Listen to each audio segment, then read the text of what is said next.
के लिए इशारे क्या मिल रहे हैं? भारतीय जनता पार्टी कहती है कि वो अपने दम पर बहुमत का आंकड़ा पार करने वाली है। कांग्रेस ने कहा वो इंतजार करेगी, 23 तारीख को जनता बताएगी कि क्या होने वाला है, हम पहले से कोई दावा नहीं करेंगे। इस बीच जनता जनार्दन ने कुछ इशारे किए हैं, क्या ग्राउंड जीरो से क्या इशारे मिल रहे हैं, वही समझने के लिए हम अपने संवाददाताओं के पास जा रहे हैं। यतीन्द्र हमारे संवाददाता जुड़े हुए हैं वाराणसी से, उनका रुख हम करेंगे। इसके अलावा हमारे साथ कुछ और संवाददाता जुड़ रहे हैं, मसलन मुंबई से हमारे संवाददाता अभिषेक हमारे साथ जुड़ेंगे, हमारे साथ एहतियाब जुड़ेंगे इंदौर से मध्य प्रदेश का हाल बताने के लिए, और रजत राकेश टंडन जुड़ेंगे दिल्ली से और बताएंगे दिल्ली में जहां प्रेस कॉन्फ्रेंस करके दावे किए गए हैं वहां क्या फीलर्स पहुंच रहे हैं बाकी जगहों से। लेकिन पहले हम चलेंगे यतीन्द्र के पास। यतीन्द्र, नरेंद्र मोदी के वाराणसी से चुनाव लड़ने का फायदा वहां की भारतीय जनता पार्टी इकाई के प्रेसिडेंट को, पांडे साहब को, महेंद्र नाथ पांडे को चंदौली से, मनोज सिन्हा साहब को गाजीपुर से, अनुप्रिया पटेल को मिर्जापुर से, इन सब लोगों को कितना फायदा मिलने वाला है? इसका फायदा मिलेगा या इनके अपने दम पर ये चुनाव के नतीजे होंगे?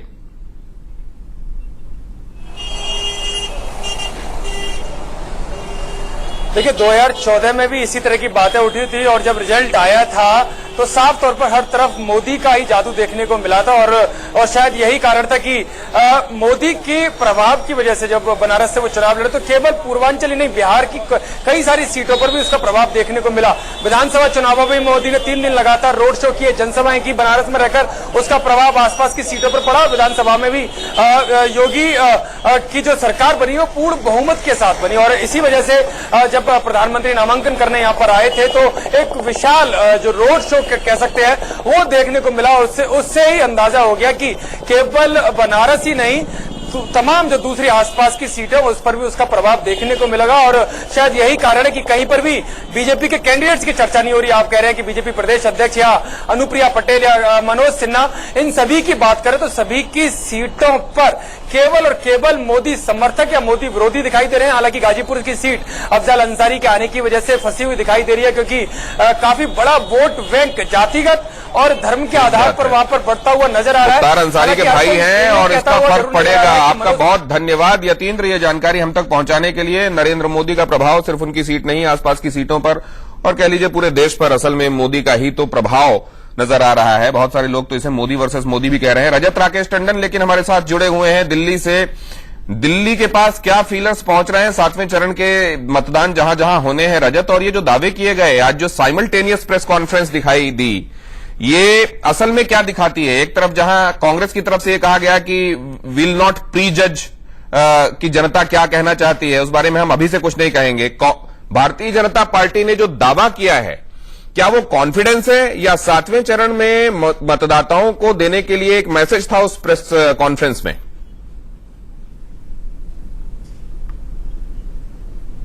देखिए कोई भी पॉलिटिकल पार्टी होती है वो अपनी सीटें बताती है और एक चरण का चुनाव बचा है और एक अहम चुनाव है, इसलिए मुझे लगता है कि बीजेपी ने प्रेस कॉन्फ्रेंस में कहा कि हाँ वो बहुमत के पास है, उसको बहुमत मिलने वाला है। लेकिन कांग्रेस ने कोई दावा नहीं किया, उन्होंने कहा हम 23 तारीख का इंतजार करेंगे। जिस वक्त देखिए बिल्कुल देखिए कांग्रेस के पास जो फीडबैक है वो शायद इतना अच्छा नहीं होगा, इसीलिए शायद कांग्रेस अध्यक्ष राहुल गांधी ने 2 चीजें बहुत आराम से क्लैरिफाई करी। एक तो वो जनता का जो भी आदेश होगा, जनता जो वर्डिक्ट देगी उसका स्वागत करेंगे और उसका इंतजार करेंगे। उन्होंने साफ कहा कि 23 तारीख से पहले वो कुछ भी बोलेंगे नहीं in terms of figures, facts या assessment of seat of the Congress party. Congress party ने इस बात को और राहुल गांधी ने साफ तौर पर कहा कि हम सीट्स की बात नहीं करेंगे, आप 23 तारीख तक का इंतजार करिए। तो कांग्रेस के जो इंटरनल सोर्सेज हैं, जो इंटरनल सर्वे हैं, वो इस बात को लगातार कह रहे हैं कि ठीक है कांग्रेस सबसे बड़ा दल हो सकता है, ना हो पाए, लेकिन कांग्रेस को इतनी सीट्स मिल रही है कि वो एनडीए को, जो इस समय एनडीए का कुनबा है, उसको उतनी सीट ना मिल पाए कि आराम से सरकार बन जाए। तो मुझे लगता है जब लेकिन फिर ऐसे में शिवसेना जैसे अलाइज कह रहे हैं कि बहुमत भारतीय जनता पार्टी अपने दम पर पहुंच जाए वहां तक ऐसा मुश्किल है। क्या वो इसलिए क्योंकि वो अलाइज के तौर पर अपनी अहमियत दिखाना चाहते हैं? हमारे साथ अभिषेक जुड़ रहे हैं मुंबई से, आइए उनका रुख करते हैं। अभिषेक, क्या फिर शिवसेना की तरफ से जो अज्यूम किया जा रहा है वो इस वजह से क्योंकि वो उनको सूट करता है, अलाय के तौर पर अपने वेट को दिखाने के लिए सूट करता है, इसलिए वो ये कह रहे हैं? लेकिन फिर राम माधव ने भी ये कहा था कि हम पता नहीं वहां तक पहुंच पाएंगे या नहीं। दूसरी तरफ इतना कॉन्फिडेंस इस प्रेस कॉन्फ्रेंस में दिखाई दिया। वहां मुंबई में क्योंकि वहां से एक मुख्य अलाय है एनडीए का, शिवसेना, वहां इसके मायने कैसे लिए जा रहे हैं, कैसे समझा जा रहा है इस परिदृश्य को? देखिए दिनेश, एकदम साफ है, सही कहा आपने कि शिवसेना कभी भी ये नहीं चाहेगी कि उसके हाथ के नीचे यानी बीजेपी के हाथ के नीचे शिवसेना हमेशा काम करे। और इसीलिए इस इलेक्शन में भले ही बीजेपी और शिवसेना के बीच बड़ा गठबंधन रहा हो, 48 के 48 सीटों पर एक साथ चुनाव लड़े हो शिवसेना बीजेपी, लेकिन एक बात साफ है कि शिवसेना मन से बीजेपी के साथ नहीं थी। कारण साफ है कि शिवसेना दिखाना चाहती है कि महाराष्ट्र में हमेशा वह बड़े भाई की भूमिका निभाना चाहती है, और यही वजह रही है कि जिस तरीके से पिछले 5 सालों में बीजेपी की तरफ से शिवसेना को कहीं नीचे दिखाने की कोशिश किया गया या कहा गया कि छोटे भाई की भूमिका में शिवसेना रहेगी, बड़े भाई की भूमिका में हम रहेंगे, तो कहीं न कहीं जरूर यह कह सकते हैं संदेश जो लगातार हम कह सकते हैं जो तमाम और पार्टियां जो विरोधी पार्टियां कहें या बीजेपी की जो एलाई पार्टियां हैं वह जो पीएम मोदी को लेकर लगातार कह रही हैं या फिर 282 या 300 के पार पहुंचने की बात हो रही है, उससे कहीं कहीं इस बात को लगातार जो शिवसेना लगातार संकेत दे रही है कि राम माधव के बहाने से कहें या फिर तमाम मानव कहें कि लगातार कि वह बहुमत तक शायद नहीं पहुंच सकते हैं। तो यह साफ है कि शिवसेना भी अंदर से चाह रही है कि शायद बीजेपी जितना अगर कमजोर होती है या फिर थोड़ा सा सीटें कम आती है तो उसकी महत्वता और बढ़ेगी, इंपॉर्टेंस और बढ़ेगी, तक भी शिवसेना का जो महाराष्ट्र में या देश भर में जो एक महत्व रहता है वह कहीं बढ़ेगा। इसलिए शिवसेना इसको बखूबी समझती है, इसीलिए लगातार आए बगाहे कभी भी ऐसा होता संजय राउत जी, तो वो अपनी अहमियत दिखाने के लिए ऐसा स्टेटमेंट दे रहे हैं, आपका कहना ऐसा है, विश्लेषण ऐसा है। लेकिन हम यहाँ विपिन के पास चल सकते हैं जो कि चंडीगढ़ से मौजूद है और हमको पंजाब और चंडीगढ़ का हाल बता सकते हैं। विपिन परमार, विपिन, वहां पर क्या कांग्रेस की सरकार के होने का कोई फायदा कांग्रेस को पार्लियामेंट के इलेक्शंस के हिसाब से आपको मिलता हुआ दिखाई दे रहा है, या फिर से एक बार शिरोमणि अकाली दल और भारतीय जनता पार्टी के साथ लोगों का मन दिखाई दे रहा है?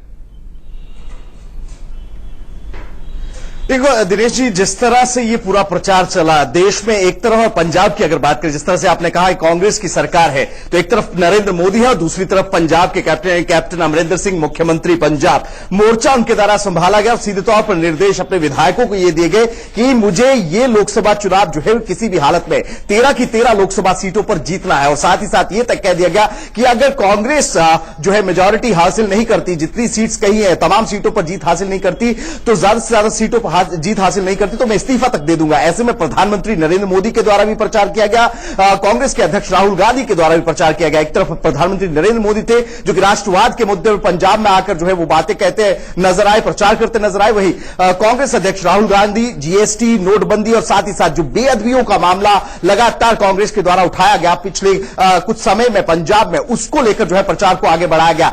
ऐसे में जनता जो है अब जनता के पाले में गेंद है, क्योंकि तमाम नेताओं का प्रचार उनके द्वारा देखा गया। एक तरफ प्रधानमंत्री नरेंद्र मोदी है तो दूसरी ओर पंजाब द कैप्टन अमरिंदर सिंह है। अब देखना ही होगा कि जनता जो है लोकतंत्र में किसके साथ जाती है, किसके हक में जो है वोटिंग करती है। जी, एहतियाब हमारे साथ जुड़ रहे हैं। मध्य प्रदेश में आज प्रधानमंत्री नरेंद्र मोदी ने अब की बार 300 के पार और एक बार फिर से मोदी सरकार का नारा दिया, लेकिन क्या हालात भी वाकई वैसे हैं या एक पार्टी के रिप्रेजेंटेटिव होने के नाते उनको मंच से यह दावा करना आवश्यक था? जमीन में क्या दिखाई दे रहा है? आइए एहतियाब के पास चलें। एहतियाब, क्या कहता है मालवा का इलाका? क्योंकि कहते हैं कि यहीं पर असल में यह तय हो जाता है कि बाकी जगहों पर क्या होना है। यहां पर वोटर्स ने क्या मन बनाया है?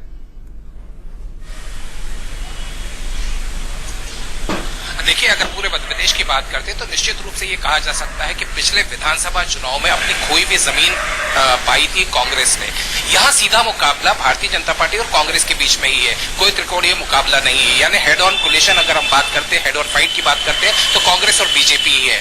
अगर हम इस पूरे मध्य प्रदेश के समीकरण को समझने की कोशिश खासतौर पर मालवांचल की बात करें तो अभी इस 7वें चरण के अंदर 8 सीटों के ऊपर मतदान होना है। मालवांचल की सीटें हैं, जिसमें 3 सामान्य सीटें हैं और बाकी की 5 सीटें जो है वो रिजर्व सीट्स है।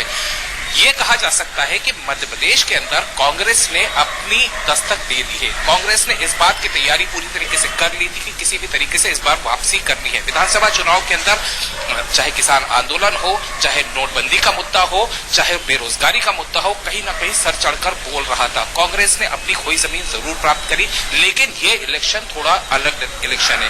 कांग्रेस पूरी तरीके से मेहनत करती हुई जरूर नजर आ रही है, लेकिन जैसा कि आपने जिक्र किया कि सबसे बड़ी बात यह है कि अगर प्रधानमंत्री मोदी मालवांचल में आकर आज ये कहते हैं कि इस बार 300 पार, तो निश्चित रूप से ये देखा जा रहा है कि प्रधानमंत्री नरेंद्र मोदी का जो आकलन है वो भारतीय जनता पार्टी का गढ़ मान के चल रहे हैं मध्य प्रदेश को, लेकिन कांग्रेस ऐसा बिल्कुल नहीं मान रही है। कांग्रेस सीधे तौर के ऊपर ये मान के चल रही है कि इस बार के जो मुद्दे हैं और इस बार के जो नतीजे हैं वो कहीं ना कहीं विधानसभा चुनावों को रिफ्लेक्ट करते हुए नजर आएंगे और उनकी जो खोई हुई जमीन है उसको वापस लेने की बात कांग्रेस कहती हुई नजर आ रही है। मैं आपको एक चीज का और जिक्र करना चाहूंगा कि अगर इंदौर की सीट को हम देखते हैं तो इंदौर की सीट कहीं ना कहीं भारतीय जनता पार्टी के लिए प्रतिष्ठा की सीट रही है, क्योंकि 1989 से सुमित्रा महाजन यहाँ 1989 से ये सीट भारतीय जनता पार्टी के पास रही है। क्या ये सीट बरकरार रहेगी, ये एक बड़ा सवाल है। लेकिन हम इस बीच चल सकते हैं रजत राकेश टंडन के पास। रजत राकेश टंडन, खासतौर से साध्वी प्रज्ञा को लेकर भारतीय जनता पार्टी डिफेंसिव दिखाई दी। क्या भारतीय जनता पार्टी के अंदर ये विश्लेषण कहीं चल रहा है कि साध्वी प्रज्ञा के इस बयान के व्यापक असर हो सकते हैं आने वाले चरण में?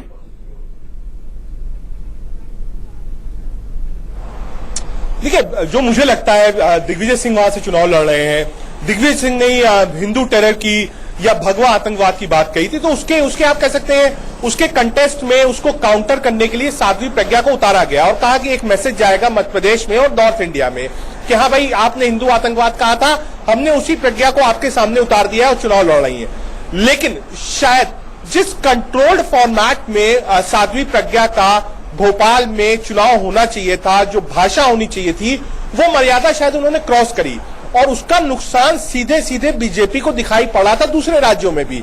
इसीलिए शायद प्रधानमंत्री ने और बीजेपी अध्यक्ष ने अपने आप को उस सारी चीजों से अलग रखा, क्योंकि वो जो बातें थी वो शायद लिमिट्स क्रॉस कर चुकी थी और उसका सीधा आप कह सकते हैं दुष्प्रभाव जो था वो बीजेपी पड़ा था। तो जिस कॉन्सेप्ट के साथ मुझे लगता है कि साध्वी प्रज्ञा को उतारा गया था, वो चीजें फुलफिल नहीं हो पाई बीजेपी के लिए। साध्वी प्रज्ञा को लेकर भारतीय जनता पार्टी के लिए साध्वी प्रज्ञा एक दोहरी धार वाली तलवार की तरह हो गई हैं, जहां अमित शाह ने यह कहा कि हम इसको एक सत्याग्रह के तौर पर ले रहे हैं। भगवा आतंकवाद के जरिए हिंदुओं को बदनाम करने की जो साजिश हुई उसके खिलाफ ये सत्याग्रह है कि हमने साध्वी प्रज्ञा को मैदान में उतारा। लेकिन उनके बयानों से भारतीय जनता पार्टी को नुकसान का भी अंदेशा है। बहुत धन्यवाद। हमारे रिपोर्टर्स हमारे साथ जुड़े हुए थे, जिनको आप इस वक्त अपनी स्क्रीन पर देख रहे हैं और आप तक ग्राउंड जीरो में क्या चल रहा है इसका ब्यौरा वो आप तक पहुंचा रहे थे। और यहां पर एक ब्रेक के लिए रुकेंगे, उस पर खबरों का सिलसिला जारी रहेगा। देश का सवाल में इतना ही।